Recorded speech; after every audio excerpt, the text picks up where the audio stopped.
Contamos hoy vamos a empezar con una sesión contamos con Andreu Valls, que viene especialmente de Barcelona para darnos la charla de hoy.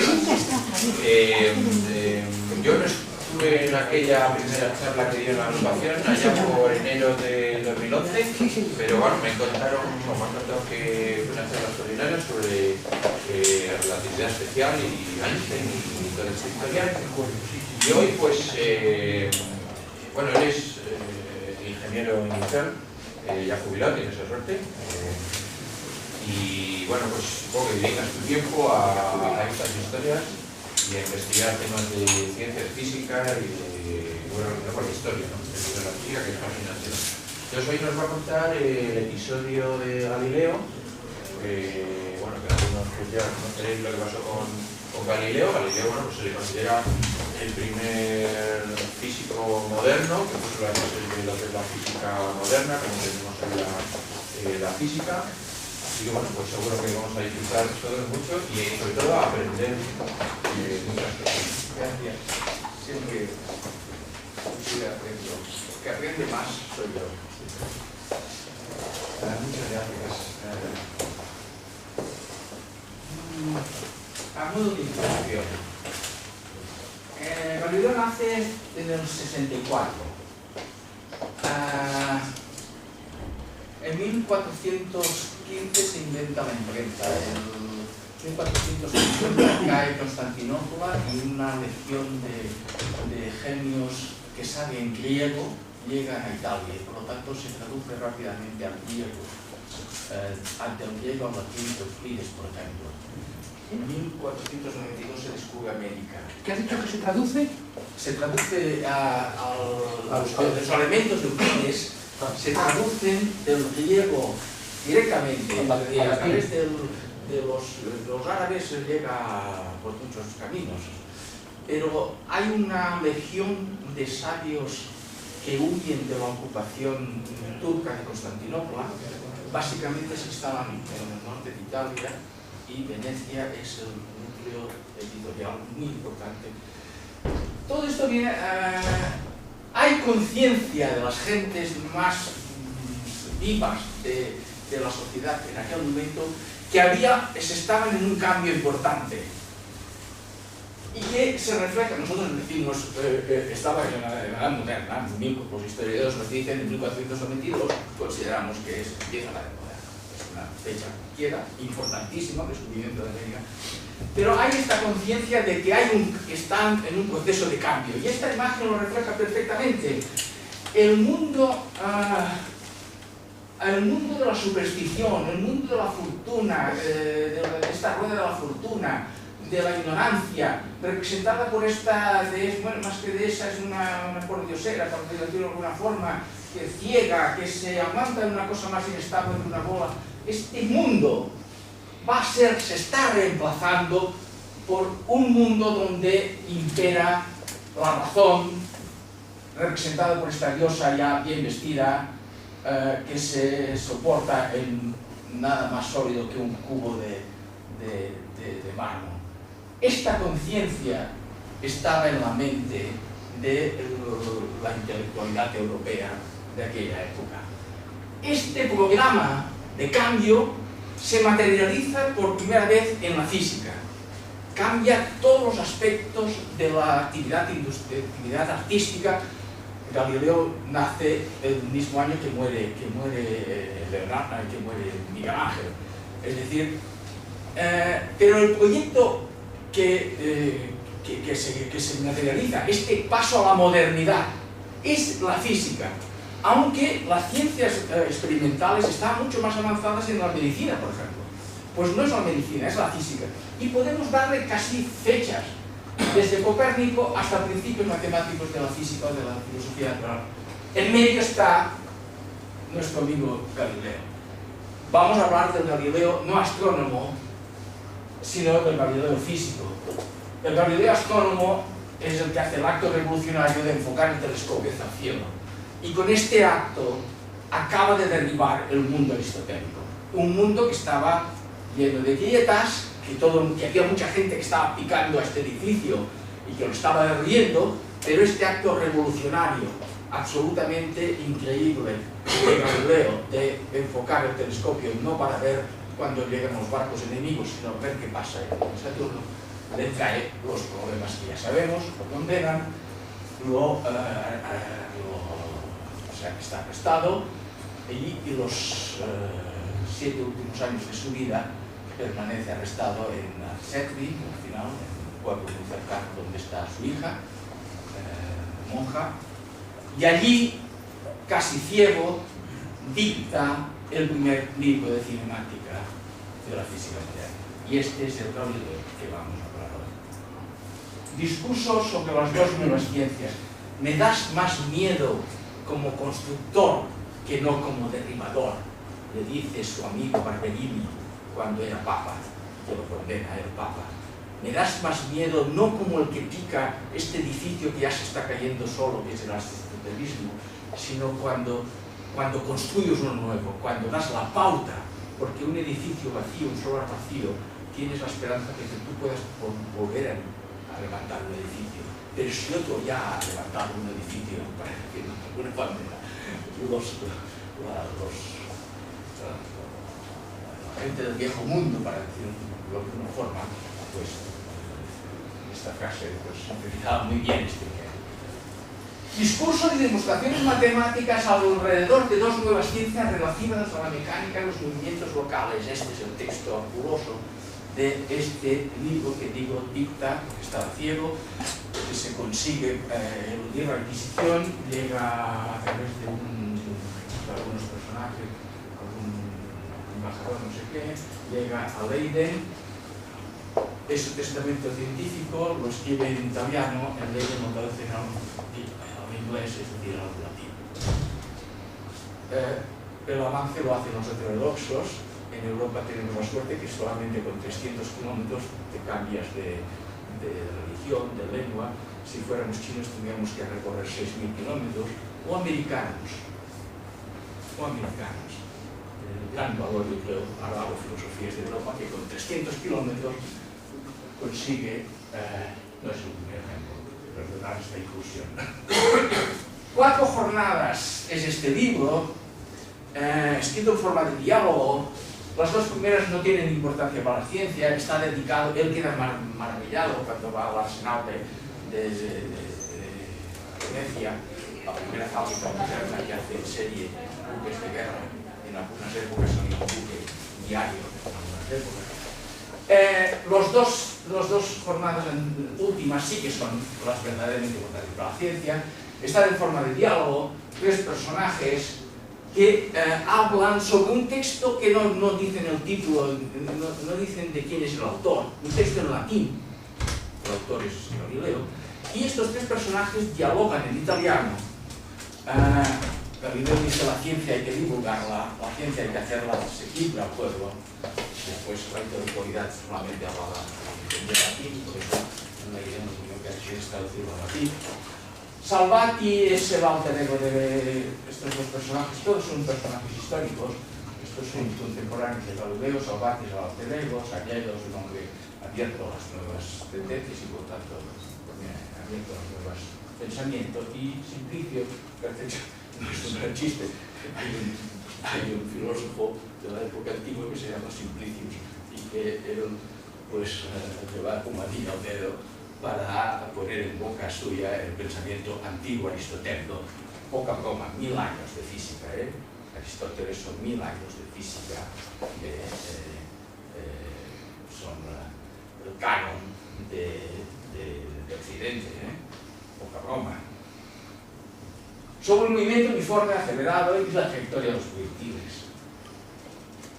Claro, el gran cambio que hace Occidente y que no lo ha hecho otros mundos es pasar del porqué, de las causas finales aristotélicas, a mí no me expliques el porqué, a mí no me expliques, como decía Newton, hipótesis no figo, no me expliques por qué se traen los cuerpos, yo quiero saber cómo se traen, cómo cae una piedra, del porqué al cómo. Este es el gran paso que da la física europea, en el norte de Italia, y que personificamos en Galileo. Interrogar la naturaleza con un proyecto propio, forzar a la naturaleza, no solamente ver lo que pasa, que era Aristóteles, era hacer hacer un acta de lo que pasa en la naturaleza. No, interrogarla de forma consciente, teniendo en cuenta solamente los fenómenos que yo quiero tener en cuenta.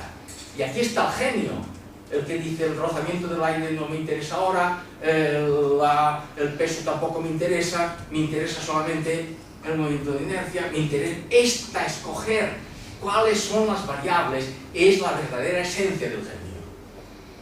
Escoger lo que es mesurable, medible, no una medida aristotélica, esto es ligereza y esto es pesadez. No, esto pesa 3,4 y esta piedra pesa 3,5. Este cambio de digital, de alguna forma Aristóteles era digital, o todo o nada, una cosa es ligera o es pesada. Pasamos al mundo analógico, por decirlo de alguna forma, de la medida, que es un continuo. Aquello que es medidable. Y aquí está la gran cosa. Y ponerlo en lenguaje matemático. Bueno, pues este es el proyecto, es el esquema actualmente absolutamente vigente. La física occidental la entendemos así. Y Bacon también, hay varios teóricos, no es solamente Galileo. Lo que pasa es que Galileo cumple estas tres, lo pone a la práctica estas tres premisas. Los jesuitas, los jesuitas fueron los primeros, 1600, que montan en el Colegio Romano el primer instituto dedicado a la matemática. Es decir, en el ambiente está todo esto, pero es Galileo que los junta todos. Bacon, Descartes también, los grandes filósofos del método. ¿De acuerdo? Bueno, ¿qué matemática? ¿En qué lenguaje matemático lo voy a poner? Bueno, pues Galileo lo pone en un lenguaje matemático de 1000 años atrás, de la geometría griega, ni de la álgebra árabe, de la geometría analítica, prácticamente contemporánea con él, de Vieta y Cardano, etc. ¿Qué álgebra? La geometría griega. Newton escribirá los principios en geometría también, el inventor del cálculo diferencial escribe los principios matemáticos en lenguaje geométrico. Dice, si algo mejor me entenderán mejor porque es de poca broma con la geometría griega. ¿Qué es geometría? Y aquí solamente vamos a entrar un poco en eso. Euclides no inventa nada, pero recopila toda la geometría increíble, el inmenso edificio de la geometría griega. 13 libros y Galileo solamente se fija en 2. El libro quinto de las proporciones y el libro sexto, que son las proporciones pero representadas de forma geométrica. ¿Qué hacen los genios griegos? Hacen, pues convierten la dimensura babilónica, esto es Babilonia pura, un terreno, le ponen una estaca, miden este cordel, calculan las áreas para cobrar impuestos, para saber cuánto vale la cosecha, para volver a rehacer esta estaca cuando aquí se inunda. Y esto los griegos lo traducen en esto. Esto es una recta, es un concepto matemático, no existe en la realidad. Esto es un punto, una intersección, un círculo no existe en la realidad, una elipse tampoco. Este paso increíble de la estaca babilónica, imprescindible, los babilónicos sabían hacer triángulos, rectángulos. Pitágoras se lo atribuye, lo debemos a Pitágoras, pero como pasa siempre, uno lo descubre, otro se da cuenta de la importancia y otro pues tiene la suerte de que... ¿Qué hacen estos elementos de los libros? Pues nos dice que esta relación de unidades homogéneas, de áreas o de segmentos, estos dos segmentos relacionados, a veces son áreas, el libro sexto de Euclides habla de áreas, pues esta relación es la misma que esta otra de estos dos segmentos o la misma que estos segmentos de aquí. Esta es la esencia más simple. Vamos a jugar estos dos. Son segmentos de espacio o de espacio lineal o espacio cuadrado, es decir, áreas. Y la geometría griega prohibía que estos dos conceptos fueran no homogéneos. Si esto es un área, esto también es un área. Si esto es un segmento, esto también es un segmento. Estos dos segmentos son iguales a estos dos segmentos, o sea, son proporcionales. ¿Qué hace Galileo? Y aquí sí que viene su genio. Dice, pues yo he de representar movimientos. Y movimientos son espacios partidos por tiempo. Pues ahora lo que voy a hacer es que esto no sean relaciones de espacios, sino relaciones segmentos, habla él de tiempo. Y resulta que con este acto genial, los dos libros de Euclides, quinto y sexto, son la base matemática sobre lo que fundamentará lo que los aristotélicos solamente escribían en palabras. De los 13 libros, Galileo se apoya en estos dos. Y aquí, tercer, no sé cuántas veces diré genialidad de Galileo, pero ya no lo digo más, porque cualquiera de estos pasos. No hemos de olvidar que ahora lo que viene es aristotélico, mucha cosa aristotélica. Nunca hay nadie que empiece de cero. Como decía Newton, yo estoy aquí arriba porque estoy encima de las espaldas de unos gigantes. Galileo también, pero hay un momento en que Galileo, Newton, Einstein, todos esos que dan un paso que no lo ha dado nadie. Y aquí veremos el momento en que Galileo da un paso que dice, esto ya no es aristotélico. Perdón, hemos dicho que no hablaremos de él, si no perderíamos mucho tiempo. Tiramos para atrás, bueno, ya estamos aquí, ¿de acuerdo? Con la geometría griega, con este truco de una forma, Galileo, pues... Y ahora aquí empieza diciendo lo que dicen los aristotélicos, pues un movimiento regular, constante, el movimiento uniforme es aquel que distancias recorridas por un móvil en tiempos cualquiera son iguales entre sí. Esta es una representación, esto no es representación del libro suyo, de la época. Espacio-tiempo, un móvil recorre este espacio durante este tiempo. Si ahora yo lo divido en 4 partes, en 5, en 6 o en 7, el principio me dice que la proporción de estos espacios entre sí, espacio OA dividido por OB, es tiempo dividido, es igual a esta proporción de tiempo O' A dividido por B. Tiempos, Galileo ya esto es lo de tiempos. Los aristotélicos eran solamente segmentos, no eran nada. Este es el cambio. Este es el lenguaje aristotélico. Este ya es un lenguaje de Galileo.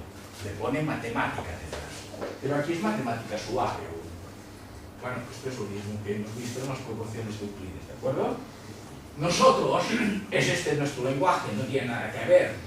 Cartesiano, tenemos los conceptos del espacio puntual, velocidad, tenemos esta relación, velocidad instantánea era un concepto que no se conocía, Galileo no lo conoce, pero aquí vemos Galileo puro, porque nosotros sabemos que esta proporción, este V es la tangente de este ángulo, es este cateto dividido por este, y que esto es igual a la línea en cualquier punto. Esto que son dos variables diferentes, espacios y tiempos, que está producido por Aristóteles, esto lo sabemos convertir aquí, y esto es exactamente la proporción de Galileo. Espacios son proporcionales a tiempos. El concepto que explicábamos los aristotélicos, Galileo le pone matemática. Poca matemática por ahora, porque nos puede parecer poco matemática. Bueno, no, solamente miremos aquí, porque esto es nada más para ver que aquí él llena páginas. Nosotros de aquí sabemos que, bueno, despejamos Rue, que es proporcionalidades a tiempos iguales, espacios son proporcionales a velocidades. No leamos esto para entenderlo, porque quiero pasarlo rápido. A espacios iguales, los tiempos son inversamente proporcionales a las velocidades, ¿de acuerdo? A espacios son proporcionales a las velocidades y proporcionales a los tiempos. Los tiempos son proporcionales a los espacios e inversamente proporcionales a las velocidades. Las velocidades son proporcionales a los espacios e inversamente proporcionales a los tiempos. Perdona que vaya así de rápido, porque ahora no. Pero es para que veáis que detrás solamente vamos a hacer un ejemplo, este por ejemplo. Es que si no tendríamos para abajo. Para que veáis, esto es lo que él escribe. Es decir, lo que él escribe es esto.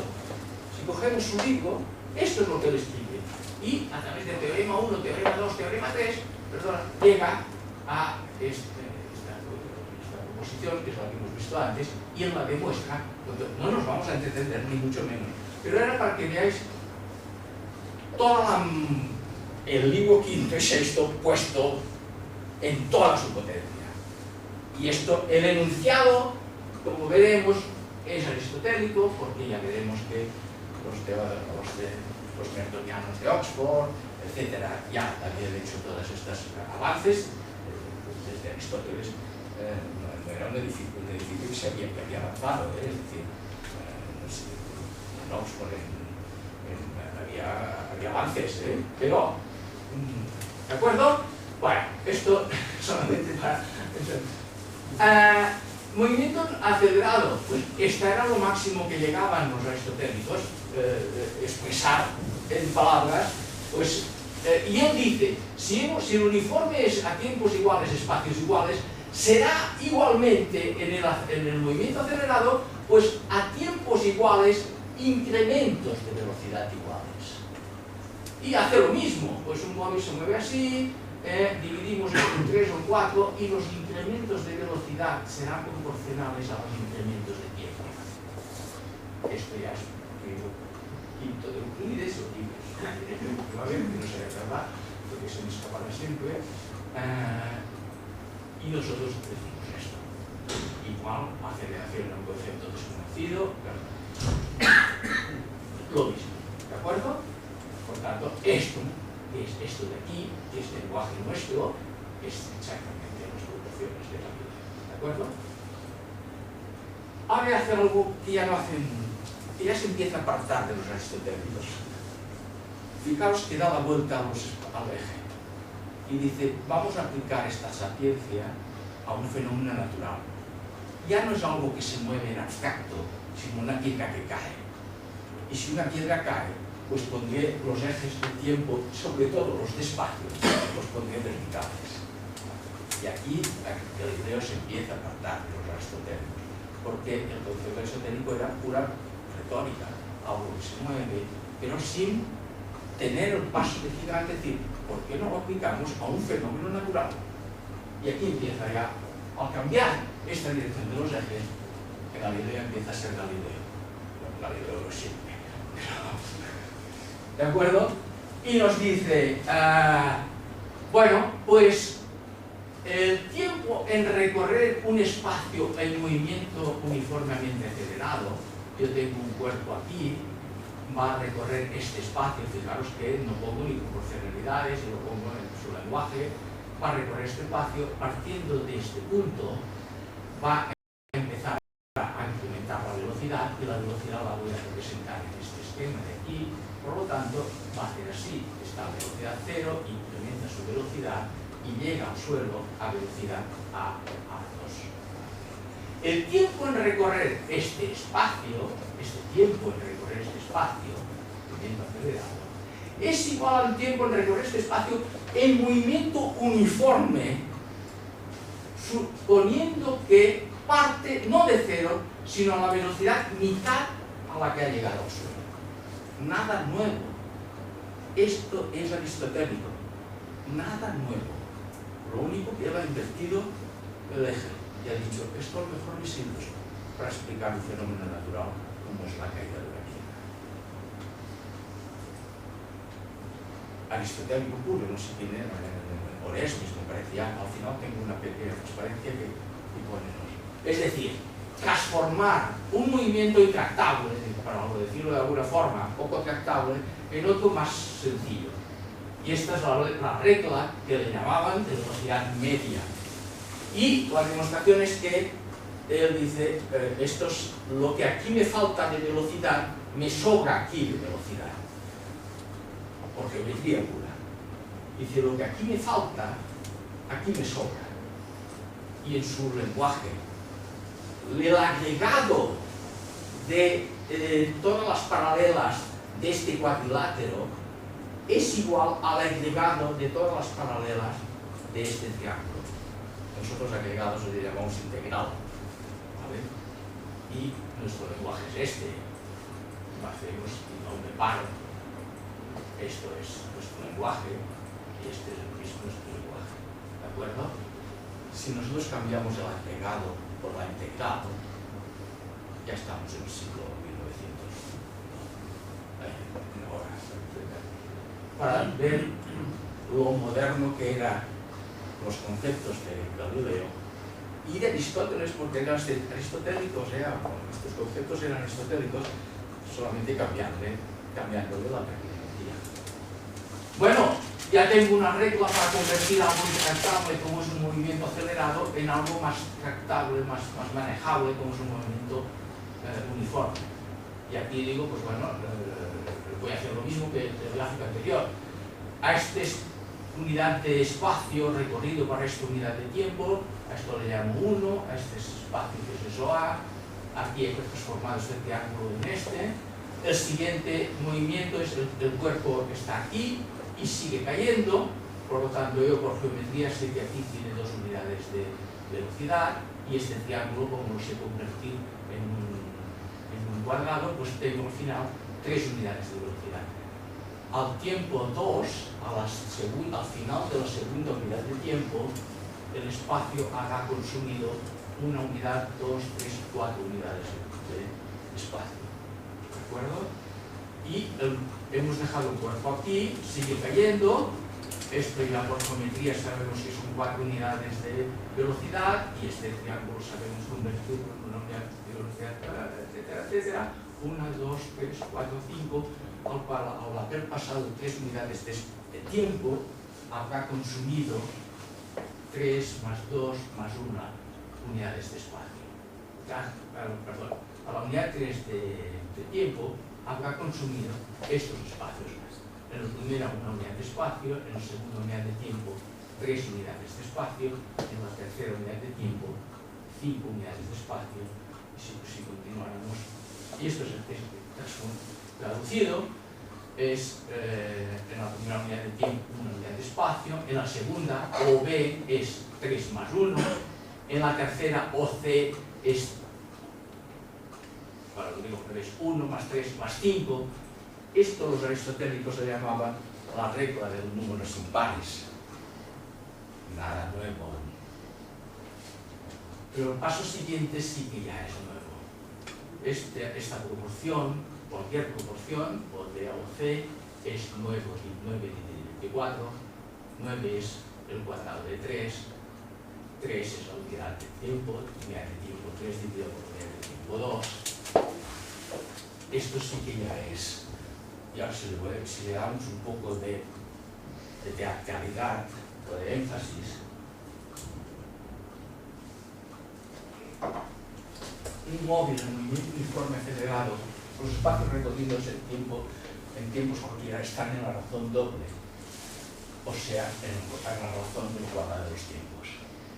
Al escribir esta fórmula, y ya lo hagamos teatralidad, Galileo describe de forma correcta la primera ley física, o dicho de otra forma, es en el momento en que por primera vez una ley natural se escribe correctamente en lenguaje matemático. Fracasó Descartes, poca broma, Descartes intentó hacer también esta ley.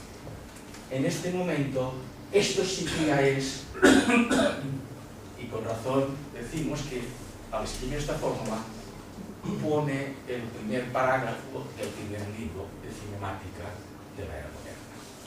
He dado un poco de ampulosidad.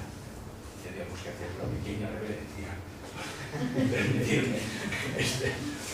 ¿De acuerdo? Esto es esto.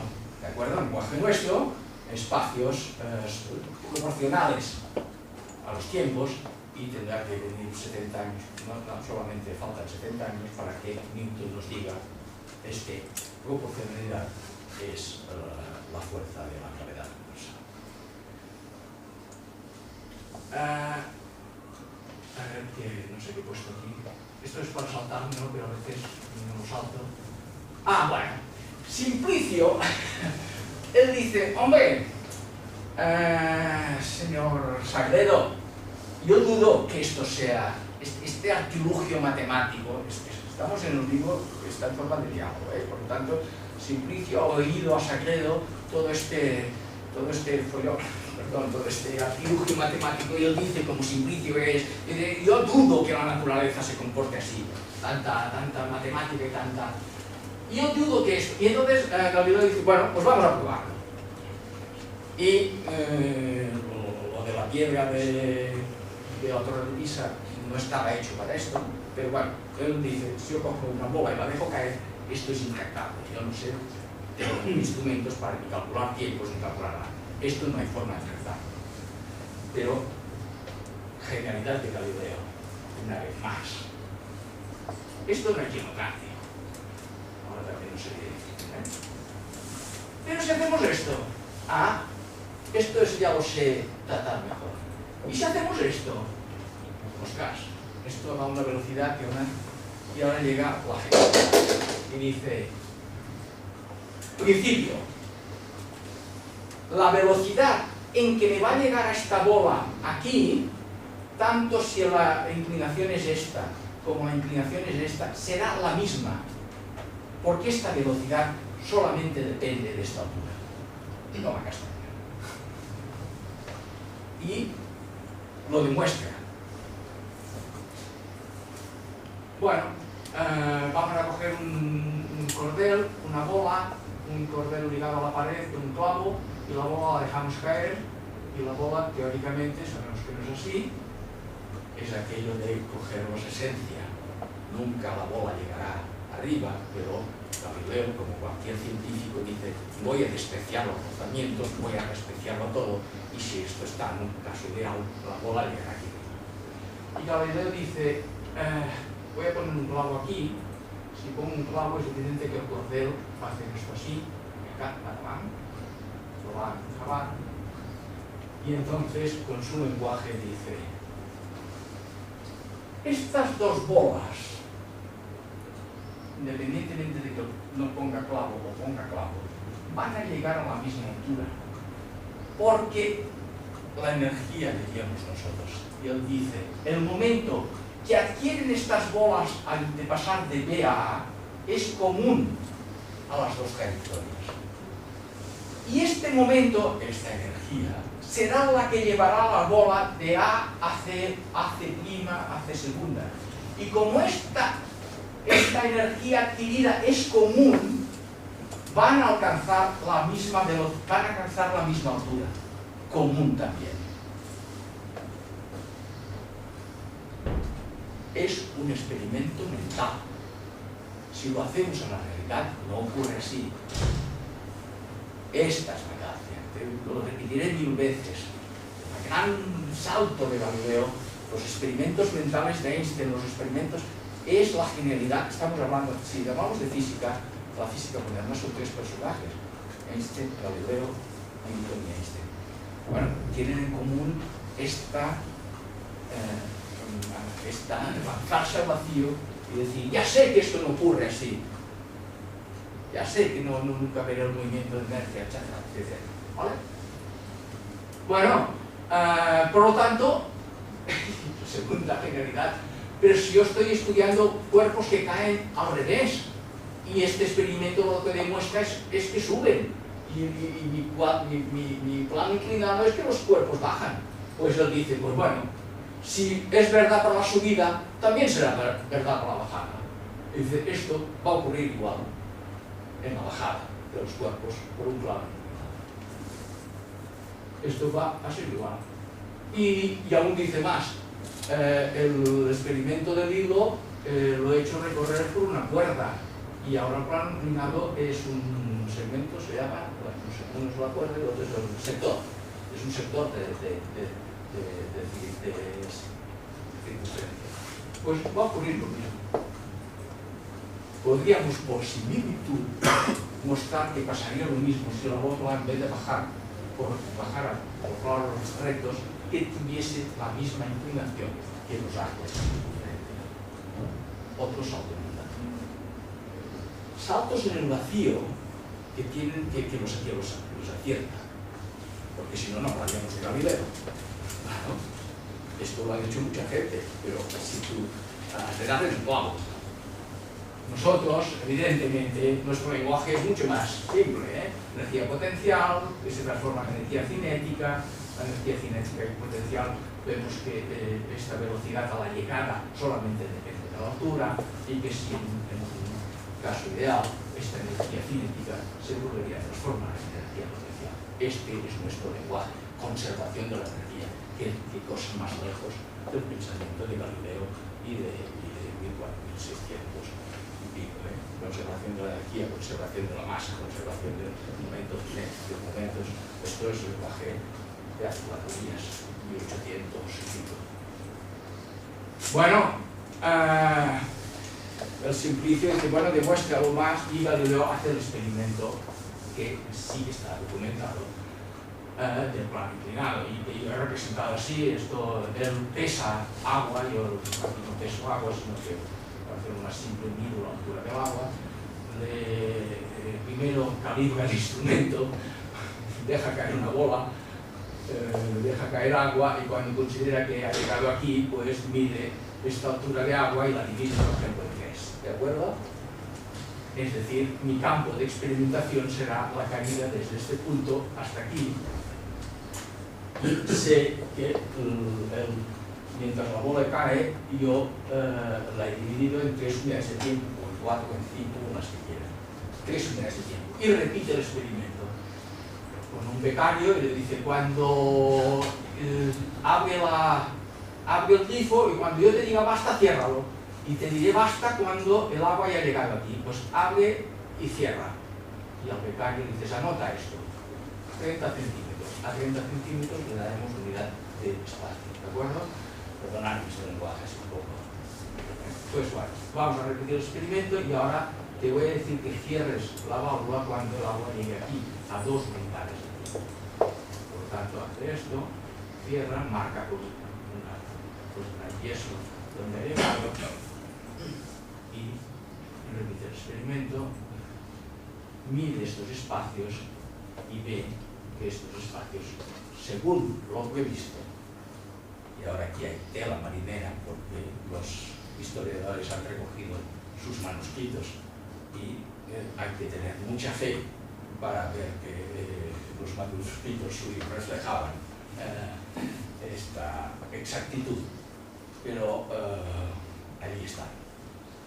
Y les dice, esta es la demostración, imaginaros lo rugoso que debía ser esto, la imprecisión, ya digo que medía pesos de agua.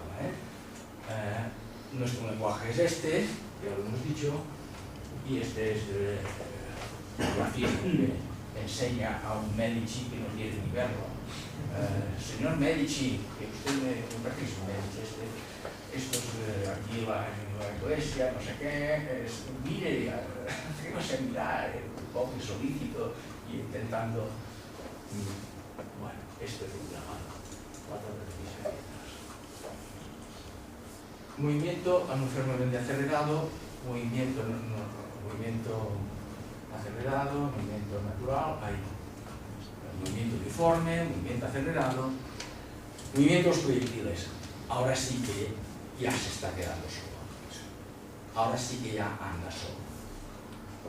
Esta era la visión aristotélica, un movimiento violento producido por una carga que no sabemos que para Aristóteles el movimiento tenía que cesar cuando cesaba el empuje, no lo entendía mucho, y de golpe el movimiento natural, y esto no hay nadie que se lo coma porque se ve en la práctica que un proyectil hace así. Por lo tanto, entonces los llegan y dicen, hombre, señor Aristóteles, es que esto es así, pues hay un movimiento, un ímpetu activo, sin ímpetus, un movimiento natural. Giovaldo del Monte, un contáneo suyo, esto ha de tener forma de parábola. Es lo que pintaban los artistas, todo un rayo de agua, tenía forma de parábola. Esto ha de tener forma de parábola, como Newton, esto ha de ser una elipse, demuéstralo. Y aquí sí que Galileo anda solo. Demuestra que esto ha de tener forma de parábola, es una parábola. Y aquí está el Galileo puro y duro. Bueno, el movimiento del proyectil es este. Y él solamente escoge la segunda parte. Y dice, esta segunda parte la voy a provocar haciendo caer una bola por un plano inclinado, que recorre esto, ¿de acuerdo? Y aquí está la esencia de todo el Galileo. Porque esta primera parte, el movimiento de esta bola es la caída de los cuerpos, la ley de la proporción cuadrática que sabían los aristotélicos y que él le pone forma. Y ahora viene el Galileo solo. Cuando está aquí, Aristóteles dice, ahora la bola se tendría que parar, porque es la realidad, porque no vemos nunca una bola que no se pare. Pues Galileo dice, sí, pero este movimiento uniforme seguiría permanentemente si desapareciera la mesa y si desaparecieran todas las condiciones que hacen que esta bola se pare y caiga. Y aquí sí que da un salto vacío. Este es el embrión del movimiento de inercia que él no entendía como entendió de verdad Newton. Para él el movimiento inercial era un movimiento circular. Como que hagamos más moderno al Galileo de lo que es. Pero este sí que es un salto al vacío. Para él, esta bola seguiría así indefinidamente, porque para él ya no lo llega a verbalizar, será Newton que diga, las fuerzas solamente sirven para modificar el movimiento de los cuerpos. ¿De acuerdo? Este es un salto que da de modo propio. Al llegar al límite de la mesa, el desplazamiento uniforme seguiría si no hubiese la gravedad. Pero como hay la gravedad, esta bola va a seguir este movimiento. Y esto también es Galileo puro. Este movimiento es la descomposición de dos movimientos.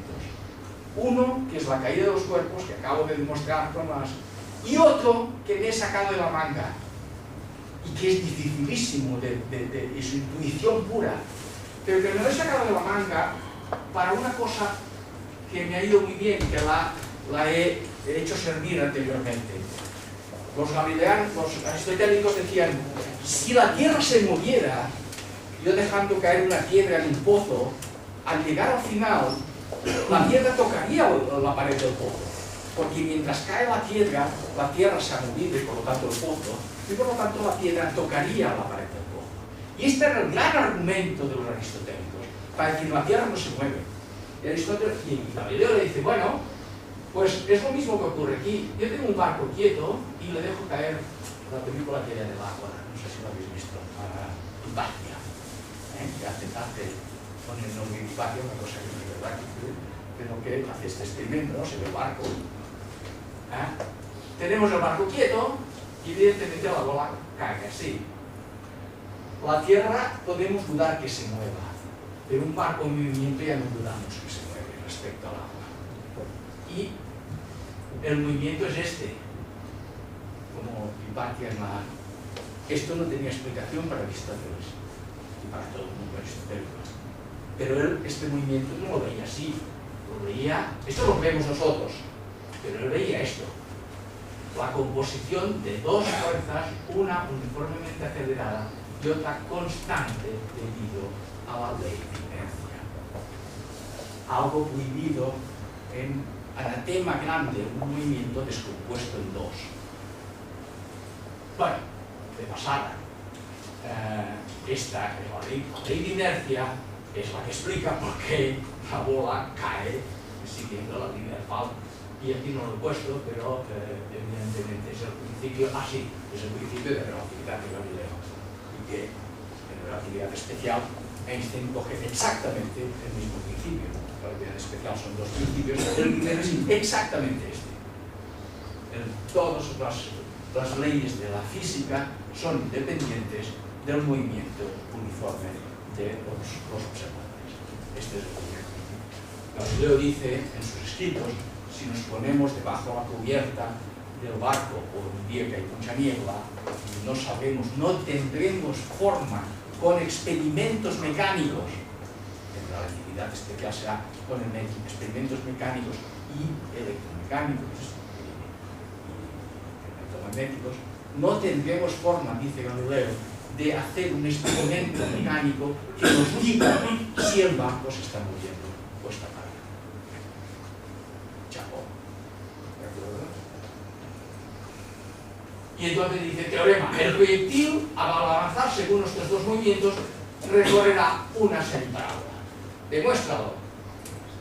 Semiparábolas que había descrito Apolonio con sus increíbles tratados de las cónicas, donde nos dice que los conos, si los cortamos así, son las dos hipérbolas, una otra forma hiperbólica, si lo cortamos de esta forma, pues es una circunferencia, si lo cortamos así, este eje es paralelo, si lo cortamos así es una elipse, y si lo cortamos con este eje, paralelo al proyectil, esto es una parábola. No sé si me paso el tiempo. Tenemos tiempo. Bueno, se acaba, ¿eh? Esto es Apolonio.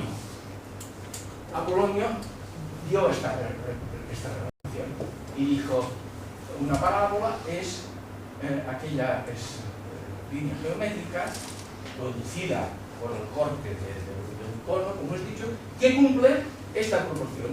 La proporción entre diríamos nosotros las abscisas, entre OA y OA' es igual a la proporción doble de A' y A'. Proporción doble. Este es lo que llegó Apolonio. Nosotros decimos esto, ¿de acuerdo? Bueno, ¿qué hace de forma simple? Porque Galileo, son tres minutos ya. Galileo lo demuestra con las proporciones, pero primero lo demuestra así simplicio. Le dice, hombre, aquel de las proporciones me mareo. Dímelo de forma más sencilla. Y empezamos por la sencilla y después nos traemos la. Pues tenemos nuestra bola que ha caído de aquel plano inclinado, que está recorriendo la mesa, un tramo de mesa, y que llega al borde de la mesa y cae en caída libre según una ley perfectamente estudiada y demostrada por Galileo, la ley del cuadrado de los tiempos. Espacios, si divido este eje en tiempos iguales, sé que los espacios recorridos son proporcionales al cuadrado de esos tiempos. Bueno, si en vez de tiempo y espacio le pongo x e y, dice Galileo, y uno estas puntos, esta esfera, esta figura, cumple la ley de Apolonio. Esta figura cumple la ley de Apolonio. Esta proporción es la ley que hemos dicho de anterior. Nosotros vemos que es esta, la ecuación de la paz. Por lo tanto, doy por demostrada, dice en su escrito, que es la trayectoria de una caída libre de esta. Este es el dibujos originales de sus manuscritos. Yo lo he puesto al revés ahora. El original es este, que es el 16, que se reconoce. Si lo ponemos al revés y no reconocemos nada, pero bueno, ya se parece. ¿De acuerdo? Voy a saltarme y nos vamos al final, y si tenemos tiempo podemos ver las dos tres para que me salto ahora. Este es el sumo, los 3 capítulos del libro de Galileo en que pone base matemática a movimiento uniforme acelerado de parabólico. Y acabo, después si acaso tenemos, porque no lo que veáis. no hagamos más moderno a Galileo de lo que era, he dicho, De Soto, Domingo de Soto era de Burgos, que estudió en París. Él definió una unificación general con las reglas para la regla de los números impares. Llevado del mundo era coetáneo suyo. Esto ha de ser una parábola, es decir, todo está más claro. Su lenguaje es absolutamente aristotélico y confuso. Ímpetus, no sabes si es ímpetus, si es movimiento de inercia, si es... Las mareas, dice, son la demostración de que la Tierra se mueve. Es decir, bueno, el concepto de inercia es un concepto de inercia primitivo, para la inercia es circular, el movimiento natural es circular, al venir. Galileo para Newton para venir que ponga las cosas en el sitio en que las vamos aceptando. Es decir, el lenguaje de Galileo es lenguaje arcaico, perdón, arcaico. Lenguaje aristotélico, para decirlo de alguna forma, pero el concepto ya es su gran aportación, lo que ahora llamamos el método científico, poner aquellas tres leyes juntas, porque por separado ya había mucha gente. El Bacon era un amante de la experimentación, pero no se fiaba de las matemáticas. Hemos dicho que los jesuitas veían la experimentación, pero una experimentación suave, porque si no, la gente puede saber mucho. Y esto es decir, lo que hizo Galileo es poner los tres juntos. Lo que ahora llamamos, no sé si bien dicho, y la visión basada en la razón autónoma respecto a la autoridad, cualquier autoridad. Galileo tuvo muchos problemas con la autoridad académica, muchos más con la autoridad eclesiástica. La académica te podía quitar el sueldo, pero la eclesiástica te enviaba a la hoguera. La autoridad eclesiástica de los dos lados, no solamente la católica. Es decir, Kepler tuvo que salir corriendo de Tübingen, de la universidad donde estudiaba, porque los teólogos protestantes eran igual de duros de pelar. Lo que pasa es que el mundo protestante después cambió respecto a la ciencia, piensas que el mundo católico no.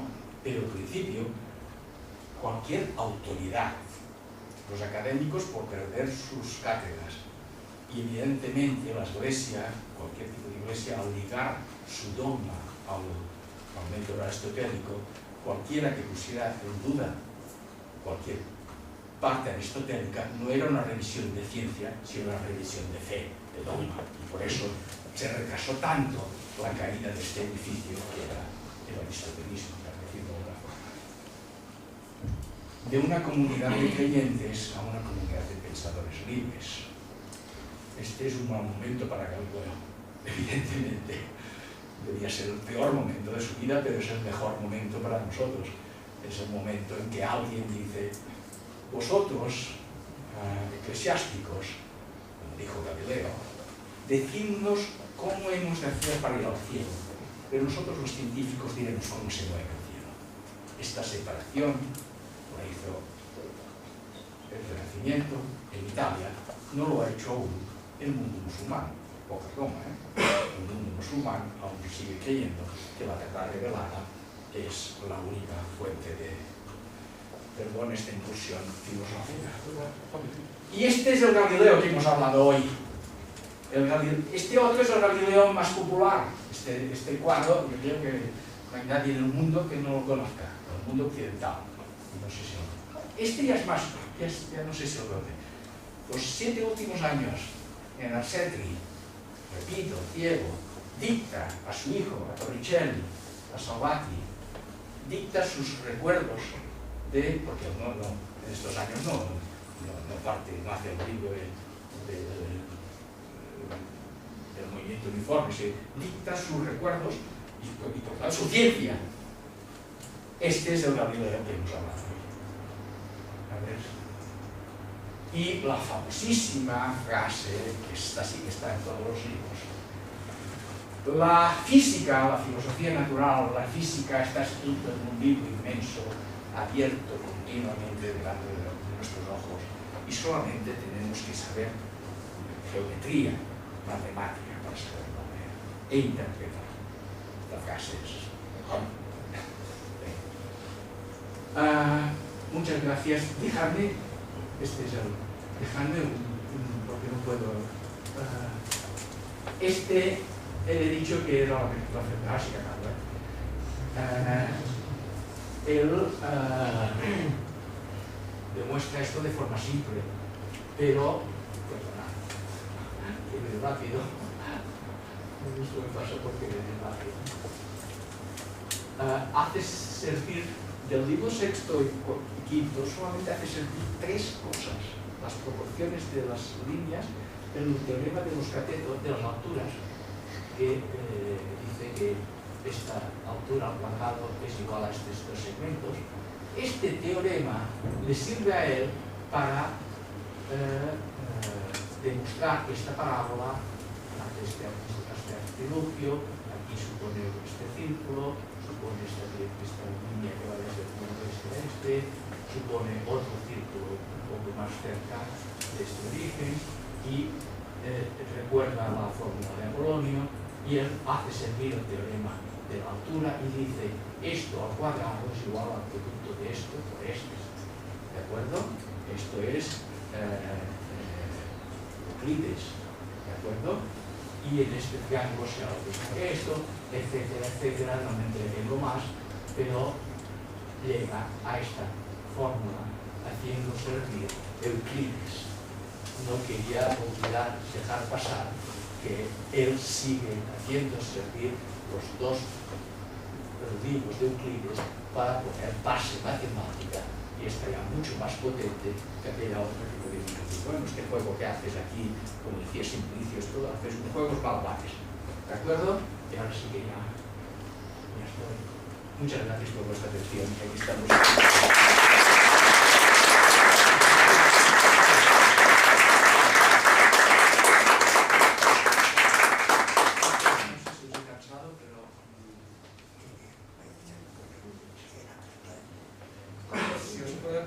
Es duro, está demasiado, no sé, no tengo, decidme el input, el input de esto es demasiado denso o no. Está perfecto. Está muy bien. ¿Se entiende? Sí, ¿Se entiende? Claro. Yo lo que me interesa es que me digáis. Pues, si os puedo responder a alguna pregunta que tengáis.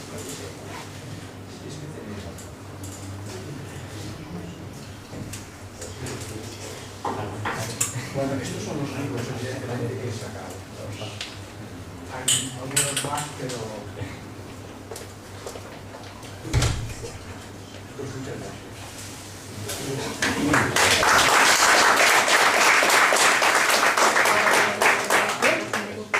Sí, yo tampoco.